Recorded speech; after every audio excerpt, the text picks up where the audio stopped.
When I was around 13, I was forced into FGM. Okay. And it really stamped on me that this culture, I don't want it. Okay. Hi and welcome back to I Have Been Meaning to Ask. Today is a little different, as you can tell from the setup. We have a very interesting guest today, and she's going to be giving us a little about her background. This is a lady I met a couple of days ago, and I was just intrigued by her story. This story is about faith. This story is about belief. This story is about being able to fight through life to getting to where she's at today. My guest is called Halima, and for the sensitivity of what we're about to shoot, we will not expose her face, but you will get to hear her story. And welcome, Halima. It's so good to have you here today. Thank you. You're doing well? I'm doing well. Excellent. Halima, I want to go straight into your story. Your story was so intriguing when I first heard about it. I said I must meet you, and then when I met you, you gave me a little rundown, and today I want us to kind of discuss with the audience. Tell us about your background. Where did you grow up? I was born back in the 80s in Nakuru town. That is where I was born and raised. Okay. For 18 good years. Okay. And in my childhood, I was born in a strict Somali background. I basically went to primary school just like any other kid. And in my school, we had to choose. Those days we had CRE and IRE. Yes. And Halima, being Halima, as God had planned, I leaned towards CRE a lot. Okay. I saw my friends going to church, going to Christian Union, and one thing I found myself liking what they were doing. So instead of choosing IRE, I basically chose CRE because I found CRE was interesting. And that is the way I grew up, knowing that this is what I want to do. Okay. So I continued with my CRE, following my friends to church, though it wasn't anything agreed on. I used to get punishment. At home? Yes, for following my friends to church, because ideally I was supposed to be going to madrasa. But Halima here was very interested in going to church. Okay. I remember that time there was those crusades by pastors in Nakuru, many kinds of upcoming pastors then. That was back in 90s, and I found myself attending those crusades. But going back home, I would get some very good lashes.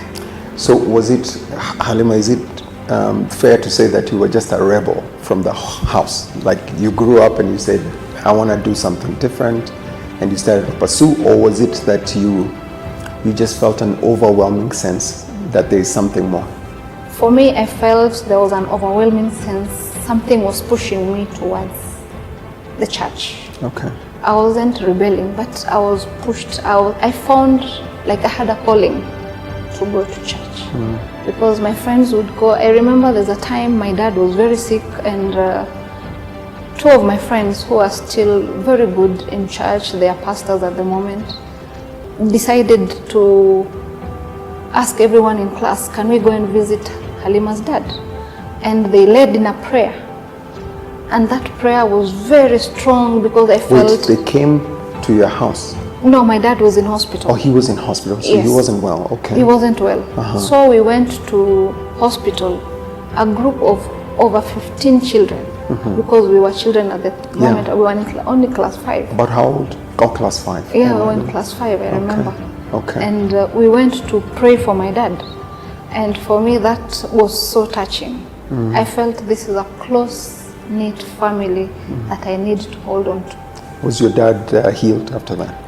My dad actually came out of the hospital after 3 days. Wow. So for me, I found this was a miracle. Yeah. Because when my dad was being admitted, he had even told us the way he's dying. And for me, since I was small, I used never to like the word dying. I Yes. was scared. Yes. So I told my friends, can we pray for my dad? I am scared. How many were you growing up at home?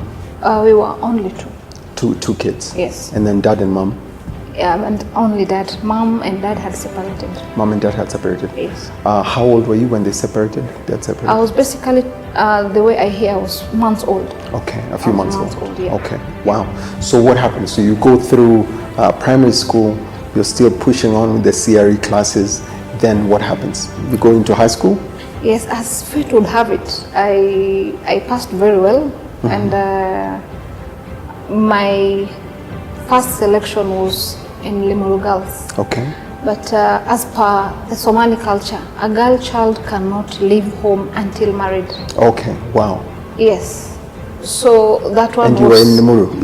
You were still in still in Nakuru? Limuru. Limuru Girls is in Limuru, so Yes. there's no way you could... Yes, okay. and I remember that time my eldest brother was doing KCP with me the same time. Okay. So he was trying to be the deputy parent. Were you twins? No, we were not twins, he was older. So But, how were you in the same class?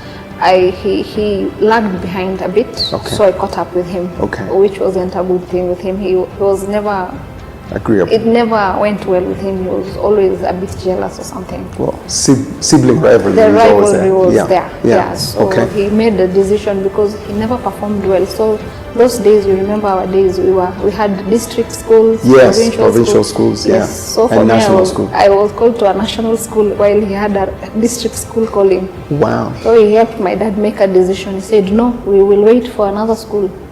She cannot go far. Wow. She will misbehave. Yeah. And the way she does things on her own, you cannot let this one go. Wow. Yeah. So you ended up at another school? So I ended up in a provincial school. Okay. Yes, and as fate would have it again, you know, when God calls you, just like the way Jonah made all the excuses until he was swallowed by the fish. Yes. But God made sure that this calling has to be there. Wow. So I went to a school that was Catholic school, Okay. apparently. Wow. And CRE was compulsory. Wow. See God. So you Good. you continued So I learning. continued with my CRE, and now because I was in a different school from my brother, it was easy for me to join the CU. Wow. Because now there's no one is supervising. reporting me. Yes. Okay. So I joined CU and I continued with my CRE. I remember in my one of the CRE was one of the subjects I used to perform very well. Okay. I loved reading the Bible. Yes. I've always loved God. Yeah. And in my KCSE, I had a B+ in CRE. Wow. Yes. Congratulations. Thank you. Well done. Yes. So you graduate from high school. I graduated Your from faith high is school. intact. Yes. Yeah. At any one time, had you given your life to Christ? In primary school, that time in class 5, Yes.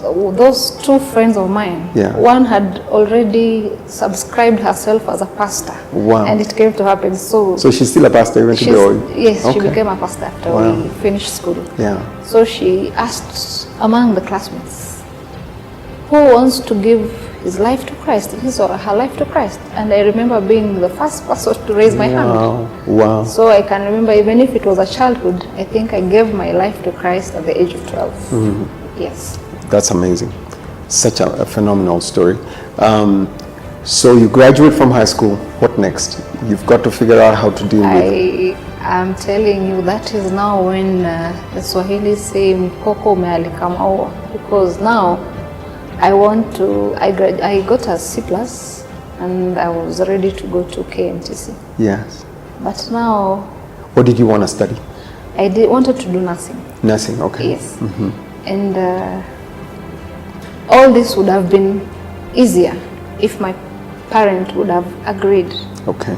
But my parent, being an old school parent, that is what I would say, was so much into culture. I remember now the Islamic euphoria, now the Saudi became more intense, and now people started to be strict in their dressing and in their way of life. So my dad was like, no, there's no other girl in our family who has gone to college without getting married first. Okay.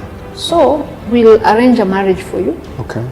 After that, that husband will take you to school if you want. Because for me, I don't have money to take you to college. Okay. So I was like,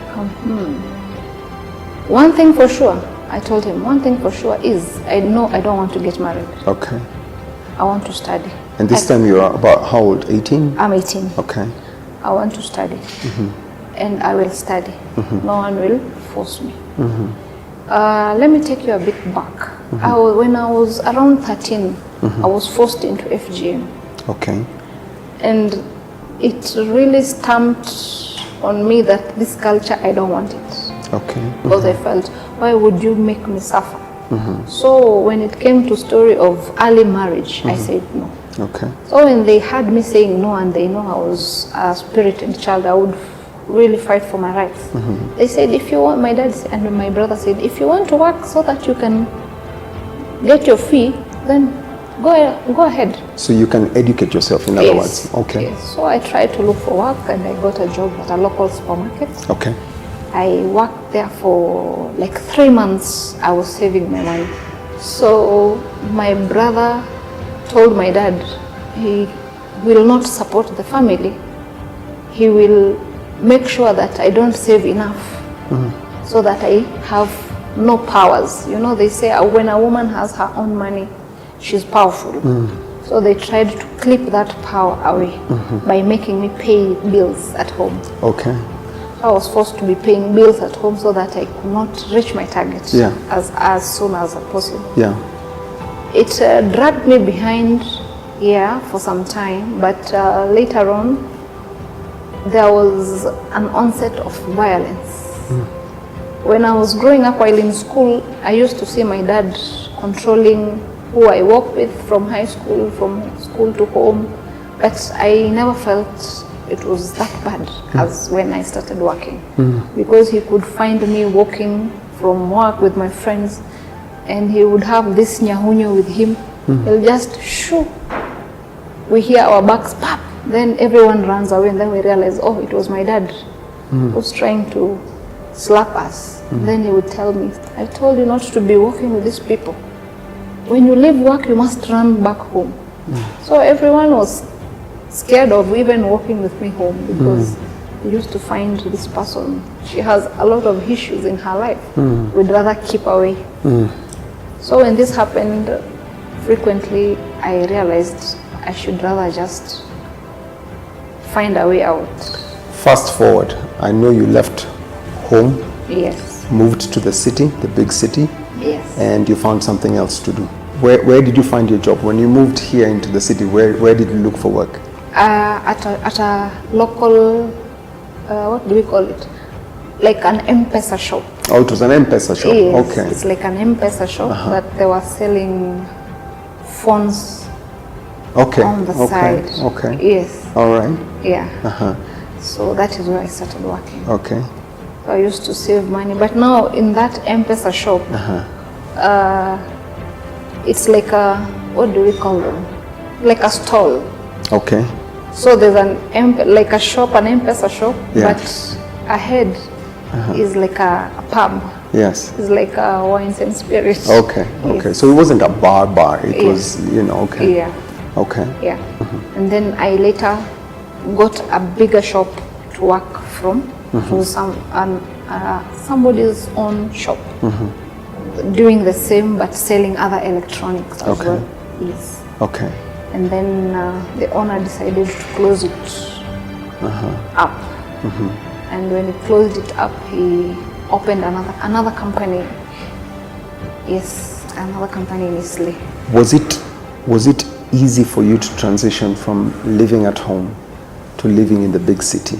It was the hardest part because actually when I came to the city, I tried going to relatives. But already they have been given the scenario. Yes. This girl ran away from home. Yes. The words they were using is when my dad and brother beat me up and almost killing me. When I ran away, they changed the story to I beat my dad up, and being an old mzee, I hurt him a lot. which was the opposite, that it is me who was hurt. I was left with a blood clot in my womb, and I could not see for many years. I could not see well. Actually, one of my eyes is still weak. Wow. Yeah, they changed the story. So when I came here, everybody was like, no, we can only welcome her for a day or two, but we don't want anything to do with her because this one is a rebel. They already put that name on it. She's a rebel. She's the black sheep of this family. So anyone welcoming you, they tell you it's just for a day or two. And when I would ask for fare to town to look for a job, I would be given only one-way fare. I remember there's an aunt of mine who gave me 50 shillings from Rongai to town. And when I told her I'm done with town, she told me, Rongai is just here, you can just walk. Wow.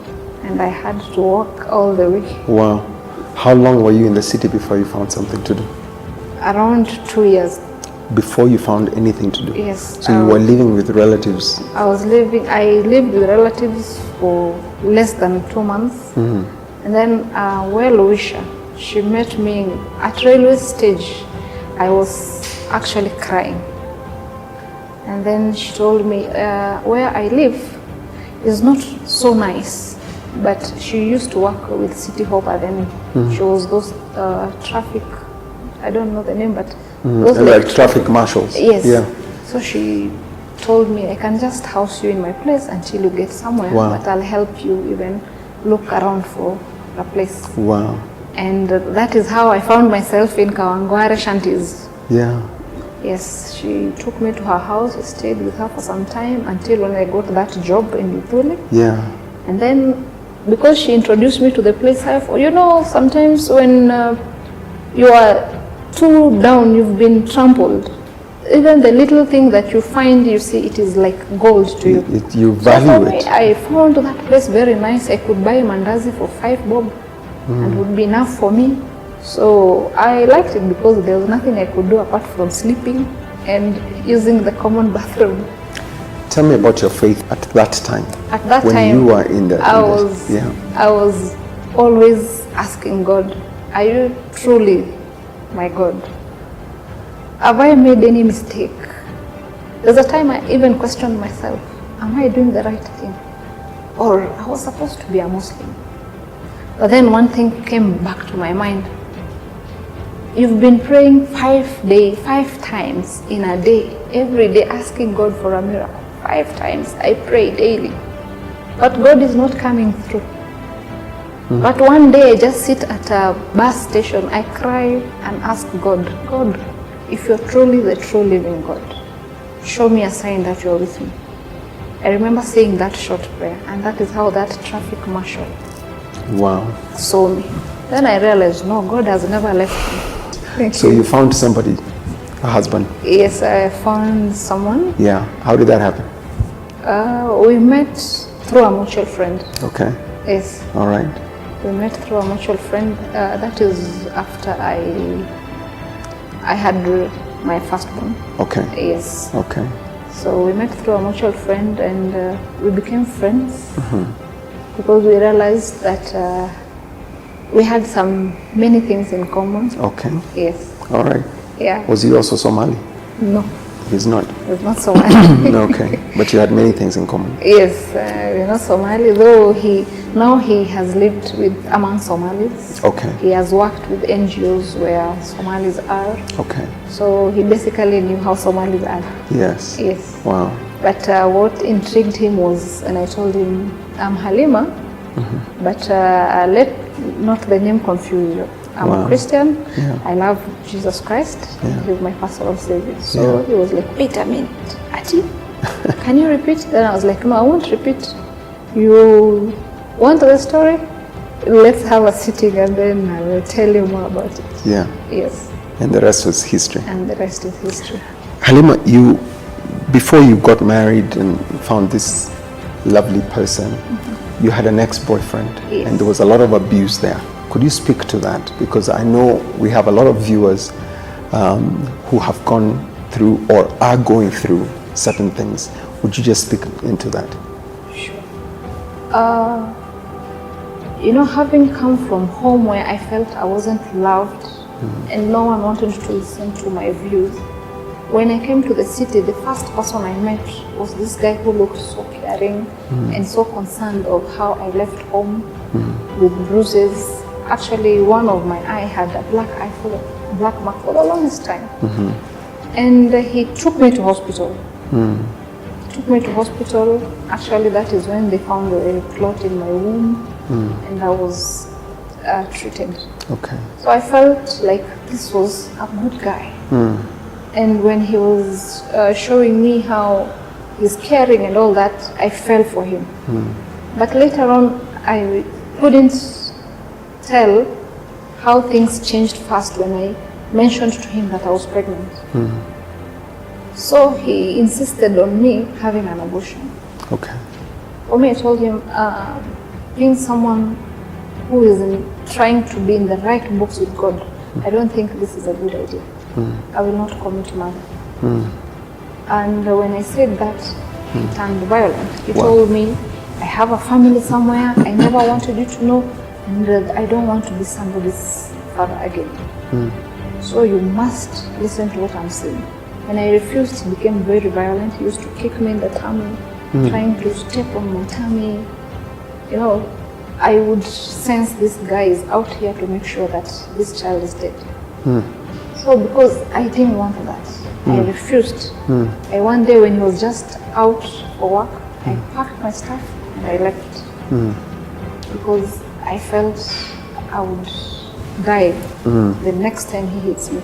So I left with my pregnancy, and that is how I went to live alone with my baby when I got the baby. Yes. Halima, you are now a mother of 3. Yes. Your firstborn, how old is she? She's turning 13. 13, in high school. No, she's yet to join. She's about to join high school. Yes. She's on her final year. Yes. Is that it? Yeah. Wow. And then the other 2 girls? The other 2 girls, one is in kindergarten. Yes. And the other one is about to turn a year. 11 months. Yes. Oh, congratulations. You've been through a lot. I know we've spoken about many other things that you mentioned. Talk about the death penalty. You know, it is one of the things that you move from this faith to this other faith. It is an abomination. It's a blasphemy. And for me, when I was reading the Bible, I've always read the Bible since I was young. I've read that our God is forgiving. And there's no sin that is greater than the other. I was intrigued, but I've realized that, you know, there are sometimes you find that you're in a wrong religion because that is how you thought it is. But at the end of the day, when you see the light, because Christ is the light, then you find the answers. Wow. Halima, your story is so enriching, I must say. Your father passed on. Yes. How long ago? It's almost 7 months ago. Yes. I'm sorry to hear that, and I know there was, you know, how did you even receive the news? Actually, I came to learn when he was almost a week buried. I just got my mom's call. She told me, "Did you hear that your dad passed?" And I was like, when? Are we going for the burial? And then she told me, "No. He passed a week ago." So that's it.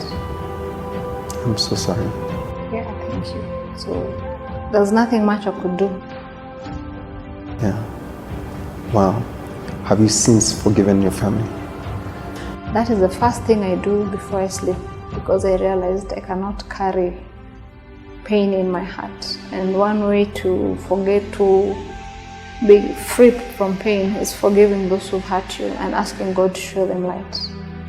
I have forgiven them. I actually forgave them. It was hard for me when I struggled to be in the city trying to find my way. It was very hard. But then I realized everything is becoming hard because I'm not forgiving them. I'm carrying a lot of burden. And then I told God, unburden me. And just the way the Bible says that all those who carry heavy loads come to Christ and He will remove the load from you. I did the same. Wow. And I have never felt this light in my life. Tell me about your education. How far are you? I mean, you sound so eloquent. What's your plan? What's the future look like to you? Thank you. I'm currently in my 4th year doing project planning and management. And during all this, I decided to go back to school because that is one thing I was deprived of. Good and for you. I said, good for you. I will work Yeah. and make sure that my daughters know that their mom went to school, and so that they will have to follow the suit. Wow. So I'll be graduating end of this year. End of this year with project management. With project management. What do you want to do with that? I want to manage projects, but mostly I want to manage projects in ministry. Okay. I've had this calling since I was young, and I don't want it to just diminish in running after earthly things. The Bible itself says, seek the kingdom of God first, and the rest will be added unto you. Well done. I want to let this degree be for the service of God, not for the service of man alone. Yes. In 10 years, where do you see yourself? I see myself going around the world, ministering to people. I want to use my story to minister to people. Minister especially to women who are locked in their houses, not knowing what to do next. I've always wanted to be on those high platforms, ministering or talking to people, telling them what to do with life when things don't go the way they want, how they should do things, but strongly having their faith in Christ. That is what I've always wanted to do in my life. Yes. Do you go to church? Yes, I do. Yes. Every Sunday? I go to church every Sunday. If I don't make it in person, I always tune into TV. Okay. Yeah. Wow. Because being a mom with children, sometimes it gets hectic. Okay. When you don't have someone to help you with the kids. So Yeah. at times I just have to watch the telly, follow proceedings. Yeah. Yeah. We wish you the best, Halima, as you look forward to life, and we cannot wait to see what becomes of you. Thank you. Thank you so much for joining us. Viewers, you've heard today, this story has been an excellent depiction of life and faith and one's tenacity to be able to move forward. Halima's faith is strong today, as she said it was years ago. And as we look forward to what happens next and what the future holds for her, all we can do is to pray for those who are stuck. Religion is one of those things in many societies, in many cultures, where people feel that they must adhere to a particular code and a particular way of living or a particular way of life. To find people who can get to a place and say, I'm going to defy all odds and be able to step out and do that which they feel innately led to do. It takes a lot of guts. You lose everything. But we know that for us to be able to gain anything in life, we must be ready to put aside anything that seems of value right now. We cannot wait to see what happens to Halima. We will try and follow up with her from here on and see what the Lord opens up for her. Halima, it was so good to have you. Thank you for coming on the show. Thank you so much. Barikiwe sana. My love to the kids. All right. Thank you. Asante.